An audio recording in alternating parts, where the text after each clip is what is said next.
Many Christians think they have all the time in the world to get serious about their faith, believing that God's patience is endless and his warnings are just suggestions.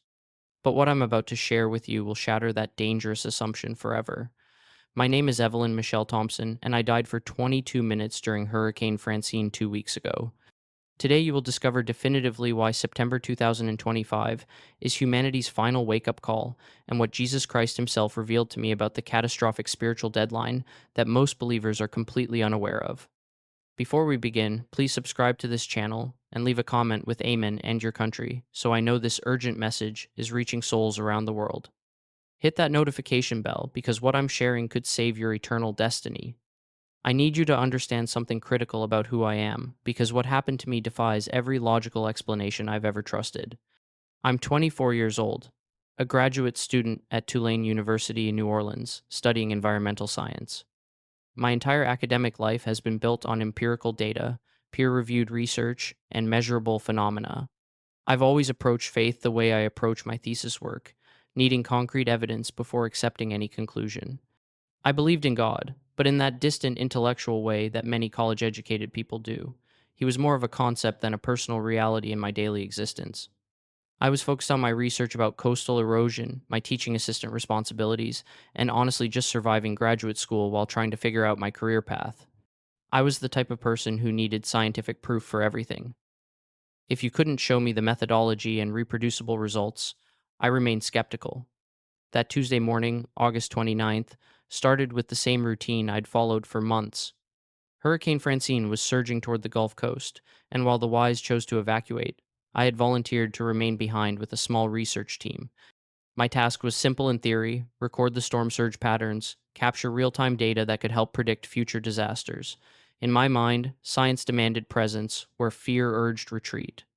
That morning, I convinced myself I was prepared, armored by waterproof gear, calibrated instruments, and the stubbornness of youth. The sky told a different story. Even before sunrise, the air carried that metallic heaviness you only notice when weather is about to break all boundaries. Wind pressed against the windows, rattling the thin frame of my Corolla. Each gust carried with it a vibration you could feel in your chest, like the growl of a wild animal circling, waiting for its moment. I gripped the steering wheel harder, whispering under my breath that I would be fine, that everything was under control. You know, those moments you talk to yourself not because you believe, but because silence is too terrifying. By 6:30, the barometric readings dropped into numbers that didn't feel real. The storm was accelerating beyond all projections, building walls of water higher than any building in our vicinity. Still, I pressed on, convinced that my training would carry me through. I pulled into the monitoring site by Lake Pontchartrain, clutching my thermos of coffee, hands shaking not just from caffeine but from the weight of adrenaline. The station was nearly deserted, just empty vehicles and abandoned gear left by researchers who decided survival mattered more than data. I remember the first roar of the surge as it came into view. Imagine a skyscraper collapsing in liquid form, bearing down at a speed your mind can't calculate fast enough. I shouted something, maybe a warning, to no one, maybe a desperate prayer. Then the wall struck. My vehicle lifted like a toy, tossed sideways, and the world became a tumble of shattered glass, cold water, and metallic screams. You think you'd fight harder in those moments, but there's a point when your body gives in, when the force outside you is too great. I was swept away, crushed beneath waves that stripped breath from lungs and hope from thought. The last sensation before blackness was strangely soft. The seatbelt pressing into my shoulder, the muffled thud of my head against glass, the gentle surrender of my chest refusing to inhale. It didn't feel violent anymore, it felt final. A line was crossed, silent and irreversible. My body slumped, my mind dimmed, and time ended. They told me later it took 4 hours before rescuers could even locate the wreckage. They told me I flatlined multiple times, that every medical chart insisted I should not return. But those details belong to the living. What I experienced belongs to the dying. The first awareness was separation. One moment water had swallowed me, the next I stood outside myself, watching the scene like a film projected on broken glass. I saw the twisted Corolla submerged like a coffin, my lifeless form inside it, hair floating in slow spirals, eyes closed, chest still. There was no panic, no rush of air hunger, only the recognition. I had left. I was no longer tethered to the fragile cage I had called my body, and you, too, you will one day feel this. Not a ripping, not a tearing, but a release, like setting down a burden you didn't realize had been crippling you for years. That release expanded. The roar of floodwater faded, the sting of salt water dissolved, the weight of fear evaporated. In its place came silence, not emptiness, but a living quiet, full, expectant, like the hush before a symphony begins. I drifted upward without effort, as though gravity had never existed. Light glimmered at the edges of my perception, subtle at first, like dawn fighting through thick clouds, then brighter, stronger, until every shadow receded. It was not the glare of fluorescence or the sear of Sunday. It was warmth, sentience, almost a heartbeat pulsing through every particle. Yet even as this new awareness embraced me, part of my mind clung to logic. I had studied data all my life, measured evidence, dismissed claims that could not be proven. But how do you quantify standing outside your own body? How do you chart the coordinates of peace pressing against your soul? My scientific categories fractured in seconds, collapsing under the immensity of what I was perceiving. And in that collapse, something unexpected bloomed. Not fear, not denial, but awe. A holy awe that whispered, "You are not gone. You are being carried." This is the moment I need you to picture: the chaos of earth below, the wreckage of a storm swallowing entire streets, yet my spirit rising calmly above it. Every sound softened, every sharp edge dissolved. For the first time in years, my shoulders did not ache under invisible weights. My heart did not pound with deadlines or expectations. I was free, completely, utterly free. The storm that had ended me could no longer touch me, and maybe you, listening, have carried storms of your own, storms that break your body, storms that crush your hope. Hear me. There is release. There is more beyond the breaking. The paramedics, the charts, the minutes ticking away, they recorded death. I recorded something else, the beginning of a journey past what our senses can measure. I stood at the threshold of something vast, radiant, and alive. I did not yet know what awaited me deeper in that light, but I knew this much: death was not the end. It was a door, and I had just crossed through it. The first thing that surrounded me after the silence was light, but not the kind you have ever known. It did not burn, it did not blind, it breathed. Yes, you heard me. It seemed to inhale and exhale like a living being, as if creation itself had a heartbeat, and I was being pulled into its rhythm. I had spent years studying electromagnetic waves, calculating radiation patterns, lecturing on how light moves through matter, but this was not light that could be broken into wavelengths. This was light that held me, soothed me, whispered to the very marrow of my soul that I was safe. The longer I stood in that place, the more I realized it was not silence at all. There was sound, but it wasn't entering through ears. It was melody flowing directly into my essence. Have you ever pressed your ear to a seashell and heard the rushing of hidden tides? Imagine that, but multiplied by eternity. Every note was harmony, every vibration was tenderness, as though the universe had been waiting for me to arrive so it could sing my name. And you, if you ever cross that threshold, you too will feel it, not just hear it, but become it. The music didn't surround me, it became me. Emotion welled up like spring water in desert sand. The main feeling was wonder, not the quick wonder you feel when you see a rainbow or a child smile, but a wonder so complete that it stretched me wide open. My skepticism crumbled. I'd always demanded evidence, clung to proof, dismissed anything that didn't line up with graphs and formulas. But here, I knew with certainty that logic was too small a cage to hold truth. The colors themselves testified. They were beyond our visible spectrum hues, so pure that the most brilliant paint or gemstone on earth would look like dull ash beside them. I could not name them. They shimmered, shifted, pulsed with meaning I could not articulate. Every shade felt like a story, every shimmer a revelation. Tidbit of information. Later, when I tried to describe these colors to doctors, I realized they didn't exist in our dimension at all. My mind compared them to ultraviolet or infrared, but even those were poor approximations. Imagine being blind from birth and suddenly seeing for the first time you would have no vocabulary. That's how it felt. It was as though God had painted realities with brushes hidden from human perception, and now I was being allowed to glimpse them. As I absorbed the light, the music, the colors, I felt layers of myself being peeled back.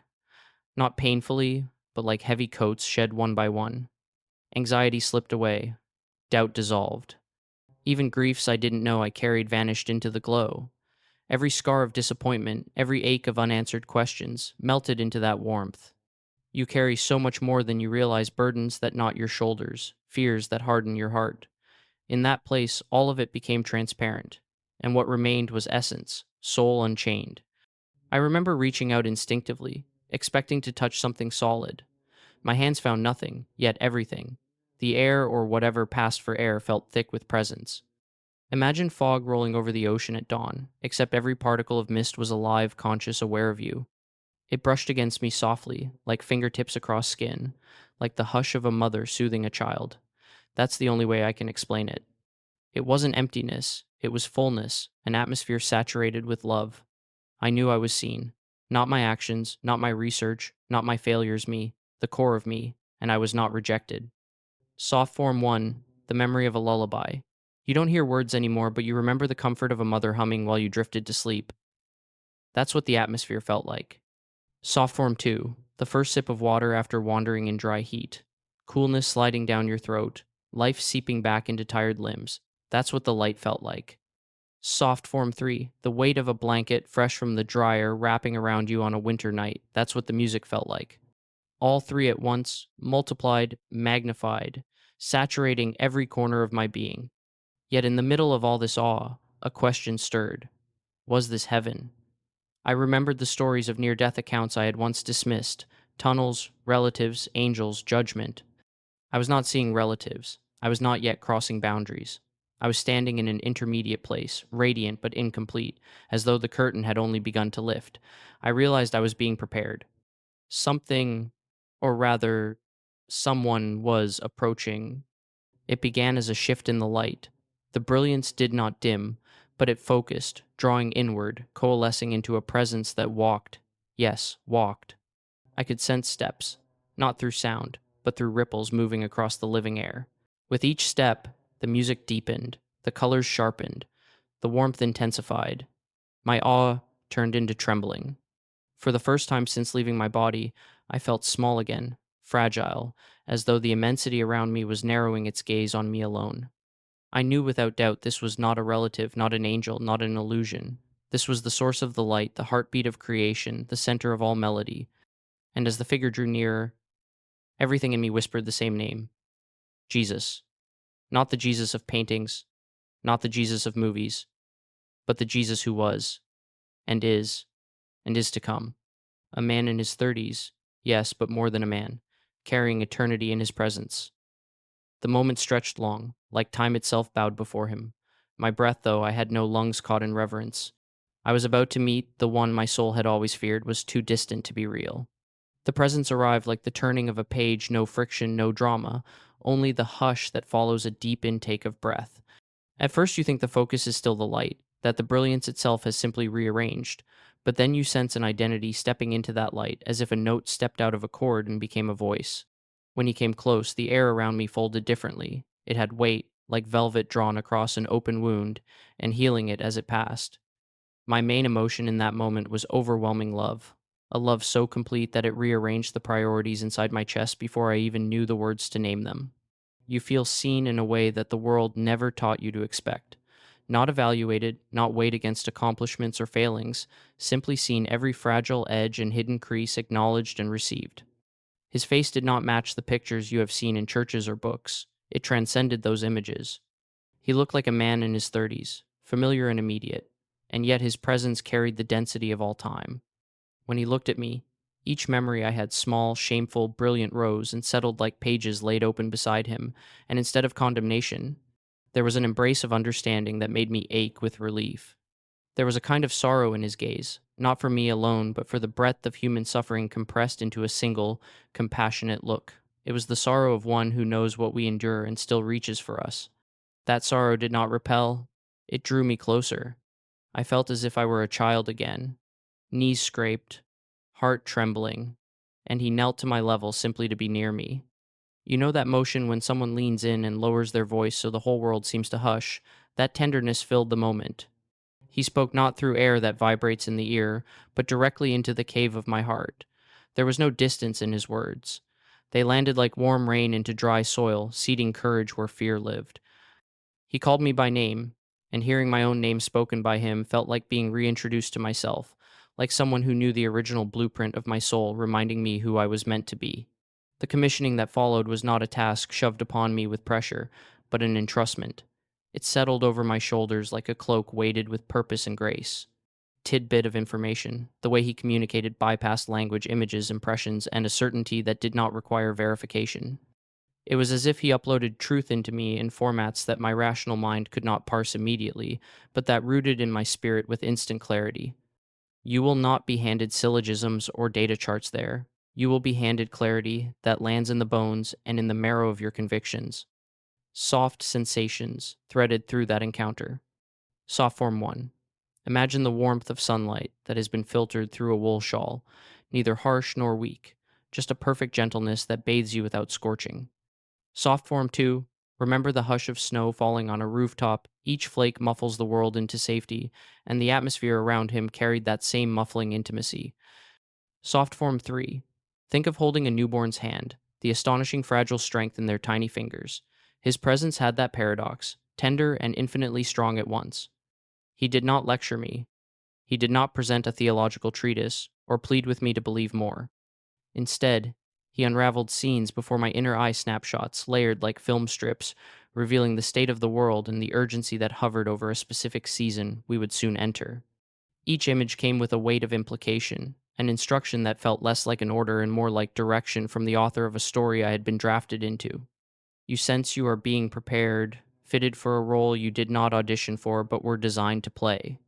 When he explained that I had been brought to that place to witness and then return, there was no hint of theatricality. Instead, it was solemn, a holy solemnity that wrapped around the message and made it impossible to ignore. He let me ask nothing, still, understanding unfolded. The commission was precise. Bear witness to what you have seen, be faithful in the small things, and do not expect universal acceptance. The road back would be hard. In the mundane world, the lights would be fluorescent, the skepticism sharp, the casual cruelty of disbelief, a real thing to face. But the mission would be sustained by a power that would not abandon me. You feel, in that exchange, both microscopic and central at once, tiny in the scope of eternity, indispensable in the moment he has chosen you for. The paradox is dizzying. My empirical brain, trained to weigh evidence and test hypotheses, wanted to analyze, to place this encounter within known categories. But the encounter refused to be quantified. It offered instead the internal certainty that often precedes outward proof. It felt like being handed a map written in heat. You cannot read every line yet, but you know the path is true because your feet already feel the trail. Another soft echo arrived, not as sound but as presence, the caress of truth. It soothed old wounds in ways therapy never had, in ways that made you understand why you had carried certain burdens for so long. Memories that once triggered shame now stood like stones cleared from a path recognized, set aside, made harmless under his gaze. You see how the world binds you to roles and masks, and in that cleansing, you sense the permission to step down from them. The relief is a physical release. Shoulders drop, breath deepens, the chest opens like a door unlocked after years. There was also clear preparation for opposition. He told me without the exact words that would be quoted later that some would welcome the message with open hearts, while others would mock, accuse, and attempt to drown out the truth with labels and ridicule. The warning sat alongside the blessing. Expect resistance, but do not be deterred. The instruction was practical too. Speak plainly. Share what you saw with humility, and anchor every claim in love. The authority given to me was not the force of coercion, but the quiet confidence of one who knows the stakes. Above all, being in his presence rewired fear. The terror I had carried about death evaporated. There was a new courage, a calm that did not depend on favorable outcomes. You realize that courage is not absence of fear, but the willingness to step forward despite it, buoyed by an assurance that your life is not merely accident. The commissioning pressed this into me like a seed into fertile soil. Act now, speak now, live like the world matters because eternity bends toward our choices. When the moment drew to a close, the sorrow in his eyes did not lessen, but his smile did, and it was the kind of smile that promises restoration. He did not offer escape from consequence, he offered a way through. As he stepped back into the light that was not separate from him, the sense remained that I had been recognized, chosen, and sent. The memory of that gaze is what keeps me steady when the hospital lights glare too bright, and when skeptical voices rise. It anchors every waking breath. Urgency folded into the brightness like a new color, an urgency you can feel not only in your mind but down into your bones. The main emotion that took hold was raw urgency, a pressing that made every second seem like sand slipping fast through a narrow neck. You listened as scenes unfolded, not in sentences but as living visions, and the sense that time had been condensed so that choices could be made in an instant gripped me. This is the moment I must etch into your memory. The landscape I saw was not distant or symbolic, it was immediate, calibrated, and aching with consequence. September 2025 stood out like a doorframe painted in fire and mercy, both an intersection where the spiritual and the physical converged, where decisions would ricochet across continents and generations. The first image was deceptively ordinary: streets full of people, familiar routines humming along, coffee carts steaming, buses groaning, office lights blinking on. But then the vision peeled back fabric like a skin, revealing layers beneath, hearts exposed, intentions visible, choices laid bare. You could see the inner weather of thousands, some bright and receptive, others clouded and locked. It became clear that September 2025 was not mystical theater, but a hinge in history, the precise moment when a spiritual atmosphere had been prepared, a window through which grace could rush if human hands opened, or through which indifference could slip and harden into a season unlike anything we had known. A small tidbit of information lodged in me that felt oddly concrete amid the metaphors. The timing aligned with converging currents, cultural momentum, broken hearts crying out, and openings in unexpected places where communities were ready to listen. It was as if seasons of preparation, prayer, and quiet longing across many generations had finally synchronized. The result was a spiritual pressure building to a threshold.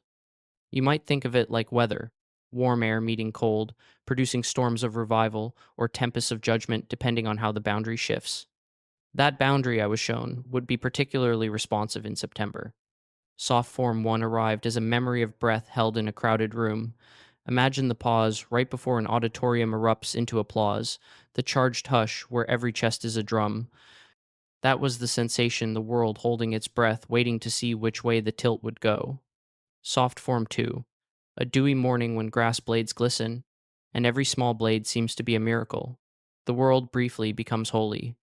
In those images, I watch small acts accumulate: a child telling a neighbor about prayer, a nurse pausing to pray quietly, a baker offering bread with a blessing, tiny motions that, in aggregate, formed a tide. Soft Form 3, the comfort of a hand pressed over a fevered brow. That tangible tenderness was how mercy would often enter through touch, through small, brave acts of kindness that broke the sting of cynicism. The visions were not abstract diagrams, but functional blueprints. I saw gatherings swell, kitchens filling with prayer circles, church doors flung open, strangers kneeling in airport terminals. I also saw the other side.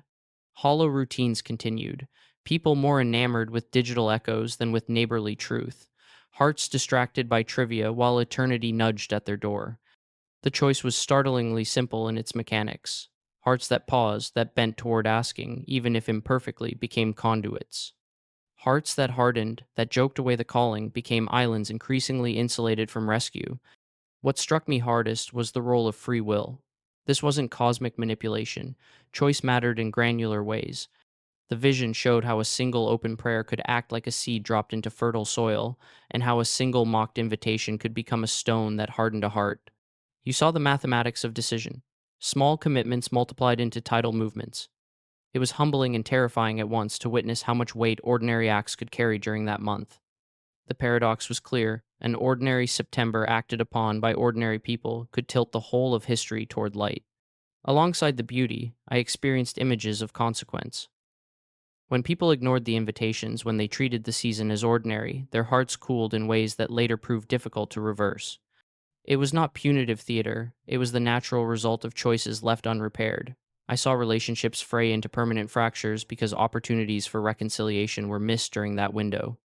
I saw communities that could have transformed remain stagnant because their people chose lesser comforts over costly compassion.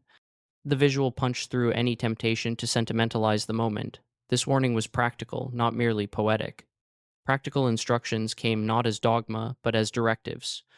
Pray boldly, in small groups, prioritize face to face gatherings, speak truth gently and clearly, and be deliberate in inviting others into conversation about faith. I was shown that prayer in September would carry unusual resonance not because God suddenly changed, but because human hearts had been tuned by circumstance to be more receptive. Intercession would often unlock doors that years of effort had not. The urgency was specific, time was not infinite. The window would tighten, and once it narrowed beyond this month, the same ease of turning toward God might not exist in the same way. There were also particular places that seemed poised to ignite homes where grandparents had never stopped whispering prayers, neighborhoods where small acts of mercy had quietly accumulated, and social spaces where vulnerability suddenly felt safe. None of this was predetermined without participation. The scenes always contained a hinge moment, a neighbor choosing to listen, a friend choosing to stop mocking, a weary person deciding to knock on a church door. These hinge moments were tiny, human, accessible. That's what made the vision both terrifying and hopeful. Apocalypse and harvest shared the same mechanics human response. A pressure underlined all of it, like a tightening band. You could feel the urgency in the texture of the light itself. There was a sense that opportunities would ripple outward, but also that indecision would calcify. The warning came with mercy pathways to restoration were open, but they required movement. The imagery was never punitive without a remedy. Every scene of fracture contained an adjacent image of healing if someone chose to bend toward repair. It felt like standing before an open gate with instructions written on the lintel: walk through with courage, bring others, and the harvest will be abundant. When it ended, the vision didn't dissolve into generic hope. It left a concrete echo. September 2025 was a season where prayer, courage, and simple hospitality could produce outcomes disproportionate to their apparent size. It was a call to action disguised as revelation, a summons to the small, faithful, perhaps inconvenient things that change histories. You could feel the clock wind down even as the light held you, a paradox of pressure wrapped in mercy. The visions did not end with the urgency of September. They split, like a road forking at a mountain pass, each path clear, each destination starkly different.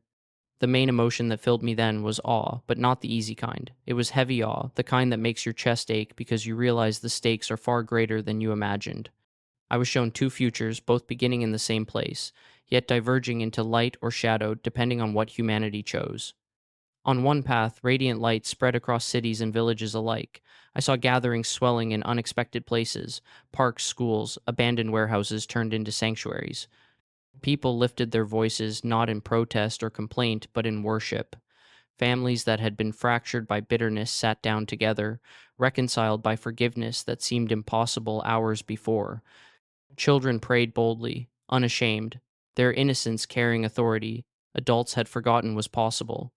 Nations that had only ever known strife experienced improbable truces, leaders humbled enough to listen, to seek wisdom outside themselves.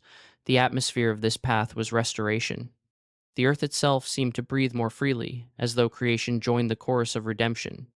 A tidbit of information struck me here, something so plain it startled me. Revival was not powered by the mighty, but by the many. It wasn't large crusades that triggered the shift, it was small, local fires of faith that eventually caught each other. The data, if I can call it that, was clear. Movements began in kitchens, in circles of prayer whispered at night, in friendships where honesty replaced pretense. The grand revivals were only the echo of countless unseen moments. As a scientist, I had always looked for scale in numbers. Here, I saw scale in faithfulness. The smallest acts of devotion proved to be the catalysts for global transformation. Soft Form 1. Imagine the scent of bread baking in a village oven, each household sharing loaves until hunger was gone. That's how revival spread: simple, nourishing, shared. Soft Form 2. Picture rain falling after years of drought. Drops first scattered, then converging into streams that soak the ground. That was the image of prayers answered. Soft Form 3. Think of lanterns being lit one by one across a mountainside until the night is no longer dark. That was the picture of lives illuminated by grace. But then the second path unfolded, and the awe twisted into grief. I saw cities grow darker, not in power outages, but in spirit. People's eyes dulled, distracted by endless screens and fleeting pleasures. Communities fractured further, division deepening until neighbors regarded each other with suspicion instead of compassion. The noise of arguments drowned out the whisper of conscience. In this vision, nations postured with violence, leaders sought only control, and families crumbled under the weight of self interest. The atmosphere here was suffocation. The air felt heavy with confusion, as though lies themselves had thickened into smog. The difference between the paths was not distant or delayed, it was immediate. Both branches began at the same threshold, September 2025. From that convergence, choices multiplied outward. Free will operated like ripples across a pond. One heart choosing hardness encouraged others to follow. One heart turning to God ignited courage in neighbors. Jesus made it clear in my spirit the path was not predetermined. It was entirely contingent on human cooperation with the grace being offered. That was the crux of free will, powerful, terrifying, and deeply merciful all at once. I saw individuals suspended between the two paths, their choices visibly sculpting which branch their communities followed. Some shifted toward the light, and suddenly whole families began to change. Others turned toward the dark, and the shadow crept into schools, into businesses, into conversations. It became painfully obvious that there was no neutral ground. Indifference tilted one way or the other. Silence, too, was a choice. Every action or inaction echoed. As the vision continued, I felt the weight of consequence settle like a cloak on my shoulders. It wasn't simply about salvation in the distant future, it was about the immediate trajectory of entire societies. I could feel the grief of wasted opportunity, but also the joy of possibilities still open. Jesus' eyes, which I sensed even without him speaking, held both the sorrow of what could be lost and the hope of what could be gained. Both were real, both were within reach. The awe I carried did not let me escape responsibility. It pressed me to recognize that I, too, had a role in which path people would see. Every word I would later speak, every testimony I would share, every prayer whispered with trembling lips, these were threads woven into the tapestry of either light or darkness. That realization terrified me, yet it also ignited something deeper than fear: courage. The courage that comes when you realize you are not a spectator, but a participant, chosen to influence the outcome. The fork in the road ended with two images etched permanently into my spirit. On the radiant path, I saw children running through fields under skies so clear it seemed creation had been cleansed, laughter echoing like bells. On the dark path, I saw streets littered with broken promises, people trudging forward with eyes dim, hope extinguished. Both images were future, both true, both waiting. Which one the world would walk into hinged on the fragile, sacred decisions being made now. When the vision finally faded, the awe remained. Heavy, holy awe. It whispered to me and now whispers to you: do not underestimate your choice. Do not trivialize this moment. The fork is real, the paths diverge quickly, and eternity leans in to watch how we step. The light shifted again, and suddenly the veil tore open to reveal something I had never considered in all my years of study: the war beneath the surface. The main emotion that seized me was dread pure, trembling dread, but also clarity, because I finally understood why the urgency burned so hot in Jesus' words. The visions showed me that this world is not only shaped by the actions we see, but by an invisible conflict raging around every breath we take. I had heard phrases like spiritual warfare in sermons before, but what I was seeing was no metaphor. It was a battleground, fierce and immediate, fought in the atmosphere of human souls. The scene unfolded above a sprawling metropolis. From above, buildings shimmered with neon lights, cars streamed along highways, and people hurried through their daily lives. At first glance, it looked normal, ordinary, busy, mundane, but then the surface peeled away, and I could see through walls, through bodies, down into hearts. That's when the dread settled. Dark entities moved like shadows with substance, weaving through crowds, whispering lies into ears that could not hear. Their presence thickened the air, wrapping around people like chains woven from distraction and despair. They were not cartoonish demons with horns.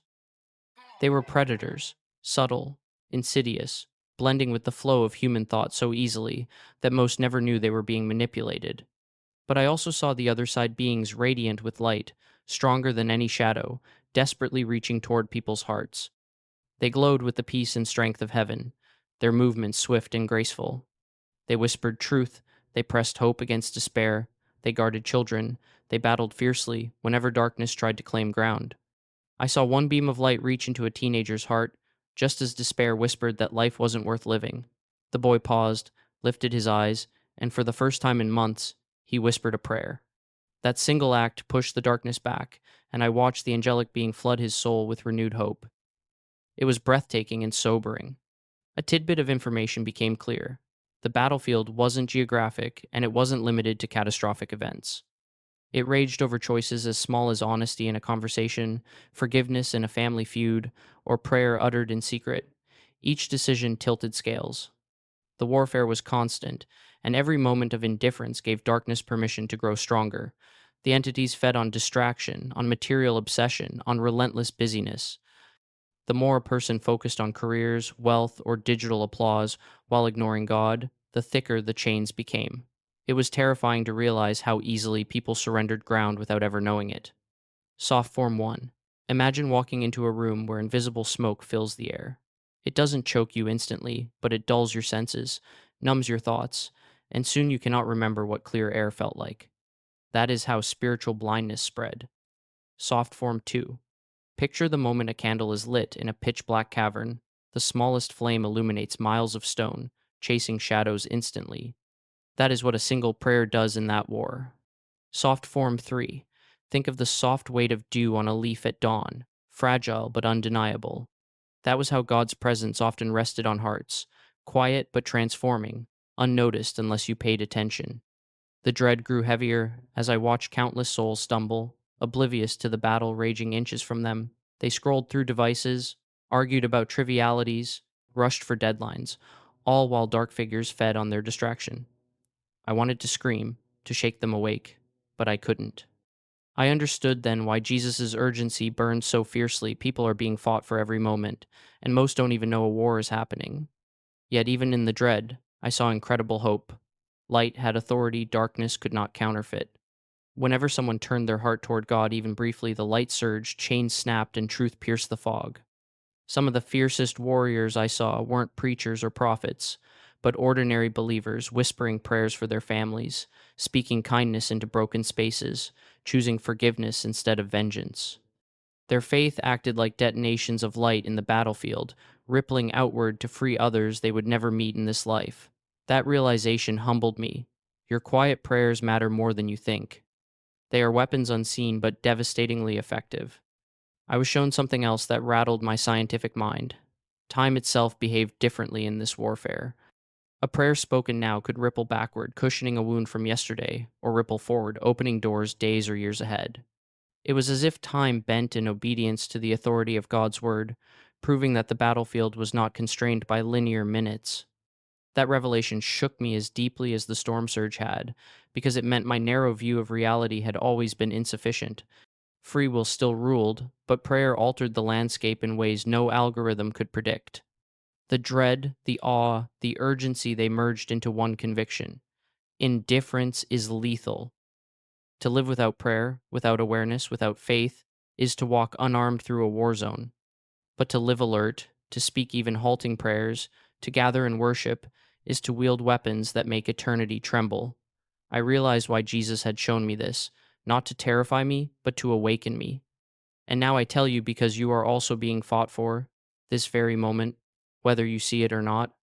When the vision faded, I could still feel the pressure of unseen eyes, the clash of unseen forces. My chest ached, not from fear, but from the weight of truth. The war is real. The choice is ours. And in September 2025, that war intensifies in ways humanity has not yet faced. The vision shifted, and the dread of warfare gave way to something steadier direction. The main emotion was resolve. Not panic, not despair, but the kind of resolve that comes when you realize you've been handed tools, not just warnings. Jesus didn't only show me chaos and combat, he showed me how to stand, how to fight, and how to lead others into the shelter of his presence. The instructions were simple enough to remember, yet powerful enough to reshape destinies. The first directive was prayer, but this was not the fragile, half-hearted mumbling we often reduce it to. In the atmosphere of September 2025, prayer carried a resonance unlike anything I had ever known. When people prayed, it was as if lightning cut through the battlefield I had just witnessed. Chains shattered, fog dissolved, and light surged. It didn't matter if the words were eloquent or clumsy. What mattered was sincerity, persistence, and faith. I saw grandparents weeping in living rooms, young adults whispering while walking to class, factory workers bowing their heads on break, all of them releasing shockwaves of light into the war. Their prayers struck harder than the loudest speeches. The second directive was gathering. Scattered faith is weak, united faith is explosive. Jesus showed me homes packed with believers, church basements overflowing, even stadiums filling not for entertainment but for worship. When people gathered, the light intensified. One flame becomes a bonfire. I saw gatherings where the atmosphere thickened with such presence that even those who walked in skeptical left undone by the weight of peace. The message was clear. This was not a time for isolation. September was a season of unity, of believers linking arms across denominational, cultural, and generational divides.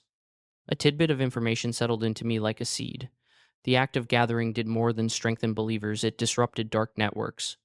When people assembled in Jesus' name, entire grids of spiritual oppression fractured. I saw maps glowing, pressure points breaking open, neighborhoods shifting simply because people had dared to meet and lift their voices together. It was practical strategy. Don't fight alone. Soft Form 1. Picture sitting around a wooden table with family, the clink of cups, laughter mixing with prayer. It felt like that, ordinary yet sacred. Soft Form 2. Imagine the gentle rhythm of waves lapping a shoreline at dusk, each one steady, unrelenting. That was how group prayer pressed against darkness. Soft Form 3. Think of a choir humming in harmony before the lyrics begin. That's what unity sounded like in the spirit, gentle, waiting, but already powerful. The third directive was witness. Jesus pressed into me that the season ahead would multiply opportunities to speak of him. Not all would preach to crowds, but all could share their story. I saw conversations happening in grocery stores, testimonies whispered in hospital rooms, kindness spoken at gas stations. Each act of witness was a seed dropped into the soil of someone's heart. Many seeds seemed small, even ignored at first, but I watched them sprout later, watered by prayer, blooming into salvation. The urgency was not to be eloquent, but to be willing. A trembling voice can shift eternity. The fourth directive was intercession. Some would be called to carry heavier burdens of prayer, to kneel long into the night, to labor spiritually for breakthroughs others could not see. Their prayers acted like scaffolding, holding up the faith of those who wavered. I saw unseen heroes, elderly women in quiet apartments, young men pacing empty fields, children whispering before bed. Their intercession became like pillars supporting entire communities. Jesus' instruction was clear. No one is too small to participate. Willing hearts, not perfect performance, change the atmosphere. The fifth directive was love in action. The visions showed me food being given, debts being forgiven, wounds being bound, strangers welcomed. Simple acts shifted spiritual climates. Love, lived practically, humiliated darkness. I saw one woman offer bread to a homeless man, and in that single act, a dark entity fled. It wasn't grand gestures, it was daily mercies multiplied until entire neighborhoods became radiant. Jesus made me understand. Love is warfare too. Tidbit. I noticed that in September 2025, opportunities for these actions would multiply. Doors that had been locked for years would swing open, but only briefly. A neighbor who had always resisted conversation might suddenly ask about faith. A family member long hardened might unexpectedly share their pain. These moments would be divine appointments, set like traps of grace, waiting to be seized. If missed, the doors would close more firmly than before. That's why attentiveness mattered so much. God was arranging moments, but people had to step through them. The resolve that filled me was not born of my own courage. It came from seeing how effective even the smallest obedience could be. Prayer cracked strongholds, gathering ignited fire, witness planted seeds. Intercession built pillars, love disarmed darkness. None of these required wealth, education, or influence. They required willingness. That realization both humbled and emboldened me. I need you to feel this. The instructions are not optional suggestions. They are survival strategies, rescue operations, revival blueprints. September 2025 is not business as usual. It is a battlefield dressed as a month, and the choices you make, yes, you will ripple far beyond your sight. If you choose prayer, unity, witness, intercession, and love, you will stand in the current of revival. If you ignore them, you drift toward the current of darkness. When the vision ended, I was left with resolve burning like fire in my bones. I knew I would return to skepticism, to scoffing voices, to the cold lights of hospitals and the smirks of doubters. But I also knew this. I had been given instructions straight from the heart of the one who holds eternity, and that meant I could not keep silent. I could not afford to treat this as inspiration only. This was marching order, Holy Commission, urgent and non negotiable. When the visions of prayer, gathering, and love receded, I was left with a heavy realization. The mission was not just to carry truth, but to carry it into a skeptical world. The main emotion here was tension. I felt stretched between the glory I had witnessed and the gritty resistance I knew awaited me. Once breath returned to lungs and light gave way to fluorescent bulbs, Jesus' eyes, which had burned into me with infinite patience, also carried a sober message. This assignment would cost me something. It would demand courage in the face of disbelief. I thought of my background, all the hours spent poring over peer-reviewed journals, my insistence on empirical data. For years, I had considered faith a crutch for those unwilling to face facts. My professors had taught me to measure reality in numbers and reproducible results, to trust nothing unless it could be tested. Yet here I was, undone by a reality no instrument could calibrate. And Jesus whispered into my spirit that even my skeptical training had purpose. My analytical mind was not an obstacle, it was a tool. I had been prepared to explain to doubters in their own language, to bridge the canyon between intellect and faith. A tidbit of information came as a revelation. Testimony carries unique weight when spoken by those who once doubted most. Skeptics may dismiss miracles, but when a former skeptic testifies, they are forced to wrestle. My science background became my credibility, not my shame. Jesus showed me crowds listening, not because I was eloquent, but because I spoke their tongue, the tongue of evidence, of reason, and yet carried a message that reason alone could never reach. Soft Form 1. Imagine the texture of rough paper in your hands, its fibers scratching slightly, reminding you that truth is not always smooth. My words would often feel like that, abrasive, unsettling to the unprepared. Soft Form 2. Think of the creak of a door opening in a silent house. At first startling, then inviting, that was how my testimony would sound to those who least expected to believe. Soft Form 3. Picture the faint glow of embers in a fireplace long after flames have died.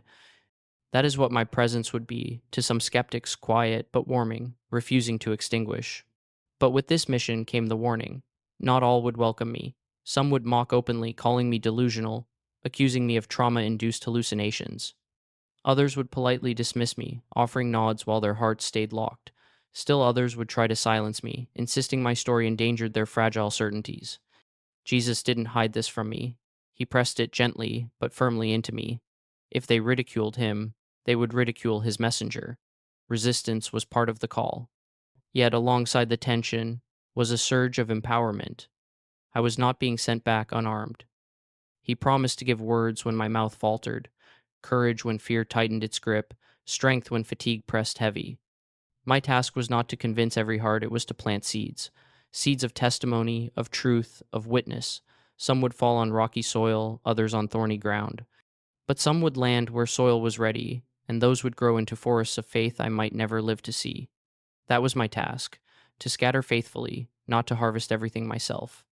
I saw glimpses of the future resistance media interviews where I would be pressed to explain the unexplainable, conversations with friends who once respected me now rolling their eyes, classrooms where my colleagues whispered about credibility. Each scene carried the sting of loneliness, but over each one hovered his reassurance: you are not alone. You will not speak only with your voice, but with mine echoing through you. That promise was like a balm. It reminded me that obedience mattered more than outcome. Faithfulness mattered more than applause.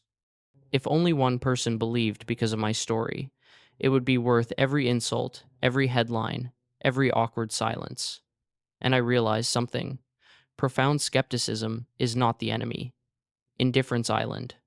The skeptic still wrestles, still questions, still seeks. Indifference is silence, apathy, eyes glazed over, while eternity hangs in the balance. My mission was to awaken, even if awakening came first through discomfort. I want you to feel this with me. Tension is not failure. Resistance is not proof of weakness.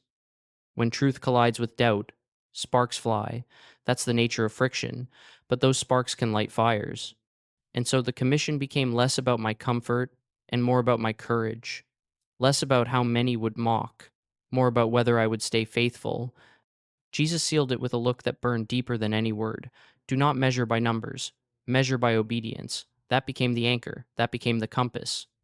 And I knew then that I would return to a storm more subtle than Francine's surge, the storm of skepticism, but I would not face it alone. When the vision faded, I carried both dread and determination. Dread of the rejection ahead, determination to obey anyway, and the knowledge that even my doubt had been woven into my calling. The harvest began quietly, and that was what made it so astonishing. The main emotion here is bittersweet hope joy braided with a recognition of cost. You watch as lives tilt, sometimes with a whisper and sometimes with a shout, and you learn that revival is never tidy. It arrives messy, human, fragrant with mercy, and marred by the traces of what it takes to get there.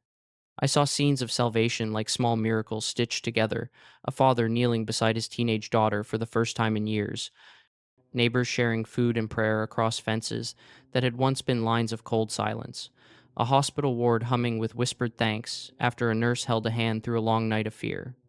Those moments were the harvest real people, real soul change, raw and beautiful. You notice first how ordinary the instruments of revival are.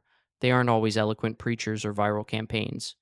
Often they are the steady, repetitive acts of people who decide, day after day in September 2025, to choose mercy over the quick comfort of cynicism. I watched a laundromat owner stop folding shirts for a minute to pray with a customer who confessed despair. I watched a mechanic hand a repaired car back to a single mother and refuse payment with a smile and a prayer.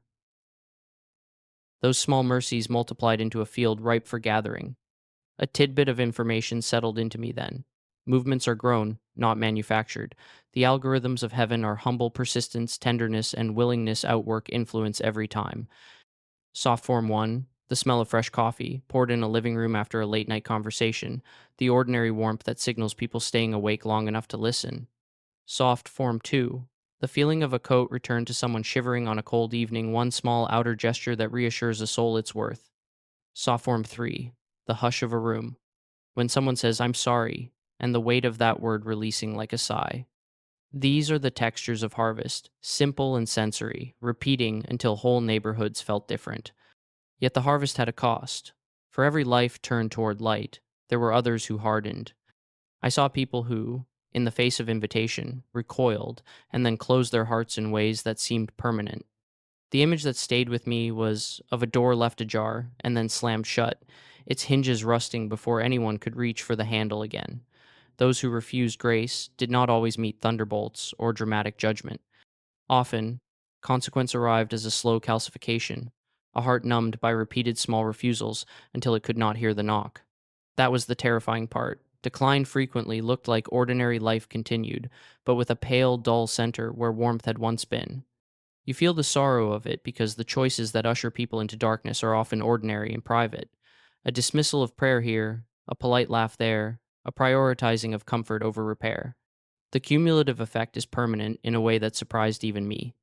I watched families where one member chose to open and another to stonewall. Over months, the wall hardened, and reconciliation became an uphill climb. You begin to understand that consequences need not be spectacular to be eternal. A hardened heart can be as final as any visible catastrophe. The harvest itself was not immune to suffering. Revival brushed against brokenness. It didn't erase pain instantly. I saw those who chose life still face consequences, strained relationships, job losses when they refused unethical compromise, ridicule from friends who once shared jokes and now offered cold shoulders. Their peace was not comfort free. It was a strange peace that held them steady in storms but didn't remove the storm itself. That's the bitter of bittersweet. Joy that comes with scars. Yet even those scars became testimonies. They were the proof that change had cost something real.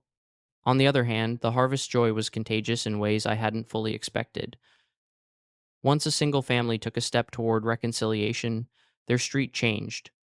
One grandmother's prayers drew others, and a community prayer meeting birthed a food program for struggling neighbors. I watched entire towns pivot because a few people persisted. Those conversions weren't always dramatic. Many were slow, like sap rising in spring.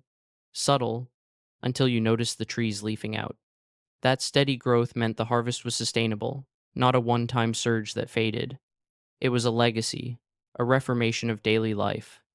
You also learn something humbling about leadership in harvest. The ones who are used most are rarely those who seek power. They are often the quiet, faithful ones who show up to the messy places. A single grandmother folding pamphlets in a church basement, a young barista who prays with a customer, a retired teacher offering tutoring and friendship. These were the hands that collected the harvest. The tactic was always the same: presence, patience, and practical help. Anybody listening can do this. You don't need fame, you need willingness. There were those who would point to the harvest and claim it as proof that the message was foolishly optimistic, but the reality was more complex. For every heart that opened, a different one might close further. This polarity intensified the stakes. The harvest did not guarantee universal restoration. It offered a pathway and an invitation. What the visions pressed on me was the nature of urgency. Every act of love mattered because it could tip a life from indifference into response. The math of grace is generous, but precise, small decisions compound into destiny. By the time the vision faded, I felt the ache of it in my chest: joy for what was beginning and grief for what might be lost. The harvest is real, and it is happening where people choose it. But it asks for sacrifice, time, patience, sometimes social cost, and it warns that some doors, once closed decisively, may not reopen in the same way. The choice is sharp: to toil sacrificially for the wheat, or to drift into the easy darkness.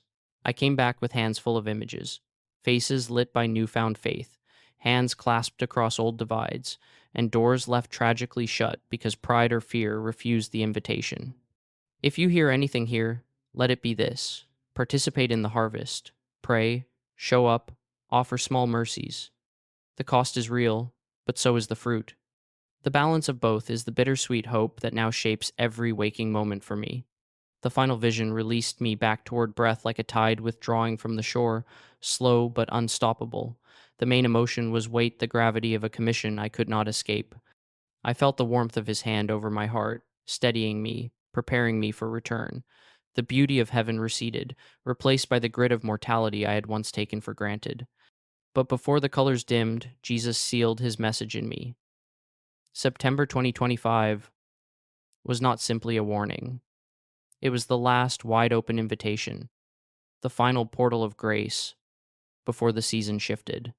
I saw again the forked paths, light and dark, but this time the focus was not on humanity in general. It was on me. Would I speak? Would I risk ridicule? Would I carry the weight or shrug it off as a dream? His gaze asked the questions, though his lips remained silent. And in that gaze, I knew silence would be betrayal. To withhold this message would be to stand by while millions stumbled unaware into a storm far greater than Francine's. The tidbit of information pressed into me here was startling. Even now, while I speak to you, time ticks differently in the spiritual realm. The countdown is not measured in clocks, but in opportunities. The door is wide, but each ignored invitation narrows it. By the end of September 2025, the spiritual climate itself will harden like clay in the Sunday. What is pliable today will be brittle tomorrow. That urgency is not theory, it is fact written into the fabric of eternity. Soft form 1, imagine sand slipping fast through your hands, grains glittering in sunlight, impossible to reclaim once they fall. That is what time feels like now. Soft form 2, think of the hush in a church just before a bride enters. That sense of expectancy and trembling, it is that moment for humanity, waiting to see who will rise, who will choose. Soft form 3, remember the fading warmth of a fire at night. You know it won't last unless more wood is placed upon it. That is this invitation burning bright, but only for a season. Then came the commission. I was shown my body cold, battered, still in the hospital room where hands worked frantically to bring me back. Jesus whispered, not with words, but with a certainty lodged in my soul: go, tell them. Do not delay. His eyes, filled with mercy and urgency, burned the truth deeper than fire. I will give you the words. I will walk beside you. You are not alone. The weight of eternity pressed upon me, but so did the assurance of his companionship. And then the pull began. The light folded, the music dimmed, and the indescribable colors dissolved into white, then black. The warmth was replaced by the harsh sting of fluorescent lights, the sterile beeping of machines, the raw ache of lungs gasping for air. Pain seared through nerves, heavy and undeniable. I was back. Nurses and doctors froze, astonished at what they called a miracle, but I knew better. It was not accident or luck. It was appointment. I carried back not just memories, but responsibility. My hands trembled, not from weakness, but from the weight of testimony. I had been dead for 22 minutes, but more than that, I had been shown what few are permitted to see. September 2025 is the final wake up call. Not a metaphor, not a poetic flourish, but the truth. The window is now. Now in the metaphor. Family one no place feature. Wine no place feature. That no another round. And no another round. No place feature round. That is a metaphor, not a metaphor, not a metaphor. As I lay in that hospital bed, I felt his presence still near, not visible, but woven into every breath. Each beep of the machine was a metronome, counting down days left in this season of grace. And I knew, if I did not speak, if I did not warn, if I did not urge you to act, then his gift to me would be wasted. I had been rescued from the flood, not just to live, but to testify. Now, I tell you plainly, September 2025 is the hinge. It is your decision, your family's decision, your nation's decision. Choose prayer, choose unity, choose love, choose witness, choose him. The door is open, but it will not remain so forever. Time is short. The harvest is here, and eternity waits on your response. So now, as the visions settle into memory and I walk again among the ordinary streets of earth, I feel the call vibrating in every heartbeat. The message is not mine, it belongs to the one who conquered death, the one whose eyes held all of time within them. I was shown what lies ahead, not so I could marvel, but so I could deliver this truth to you. September 2025 is not simply another month. It is the appointed season, the last wide gate before the narrowing. Do not mistake the softness of invitation for weakness. Mercy always precedes judgment. Grace always comes before reckoning. The harvest is waiting, but the workers are few. You are one of those workers. You are one of those hearts.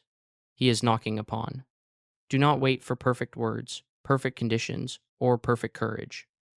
Say yes in the small things. Say yes in the daily mercies.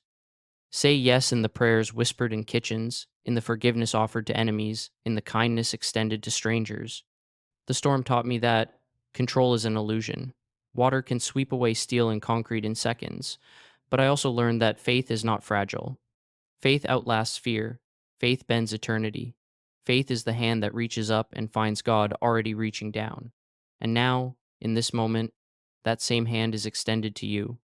If these words resonate with you, leave an amen in the comments, subscribe to the channel, and share it with at least 3 friends or family members right now. Now is your time to make a difference.